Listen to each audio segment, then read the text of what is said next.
Hi friends, നിങ്ങൾ തരുന്ന ഈ സപ്പോർട്ടിന് ഒത്തിരി നന്ദി. നിങ്ങൾക്കായി ഞാൻ കുഞ്ഞൊരു ഓണസമ്മാനം കൊണ്ടുവന്നിട്ടുണ്ട്. എന്ത് ഓണസമ്മാനം ഞാൻ കൊണ്ടുവന്ന് നിങ്ങളൊന്ന് കമൻറ്റ് ചെയ്യണേ. നാളത്തെ വീഡിയോയിൽ ഞാൻ സമ്മാനം എന്താണെന്ന് പറയാം. നിങ്ങളിതിനു വേണ്ടി എൻ്റെ ചാനൽ സബ്സ്ക്രൈബ് ചെയ്യുക, ലൈക്ക് ചെയ്യുക, ഷെയർ ചെയ്യുക, കമൻറ്റ് ചെയ്യുക. കമൻറ്റ് ചെയ്യുമ്പോൾ ഇഷ്ടപ്പെട്ട ഓണഭോഗത്തിൻ്റെ പേര് കമൻറ്റ് ചെയ്യുക. ഇനി നമുക്ക് ഉത്രാടത്തിൻ്റെ അന്ന് നറുക്കെടുപ്പിലൂടെ വിജയിയെ തിരഞ്ഞെടുക്കാം. ഇനി ഒട്ടും സമയങ്ങളുടെ റെസിപ്പിയിലേക്ക് ഓണം വന്ന ഉപ്പേരി വേണ്ടേ? ഒരു 6-7 മണിക്കൂർ നമ്മൾ ചോറ് വെക്കുന്ന അരി കുതിർത്ത് വെക്കുക. അതൊരു അരമണിക്കൂർ ഊറ്റി വെച്ച് തേങ്ങയും ജീരകവും ചെറിയുള്ളിയും ചേർത്ത് മിക്സിയിലോ കല്ലിലോ അരച്ചെടുത്ത് ഉപ്പും ചേർത്ത് നന്നായി കുഴച്ച് ചെറിയ ബോളുകളാക്കുക.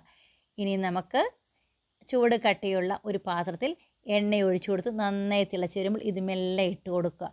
ഉടനെ ഇളക്കരുത്, പൊട്ടിപ്പോ. ഒരു 10 നിമിഷം ചെറുതായിട്ട് ഇളക്കി കൊടുക്കുക.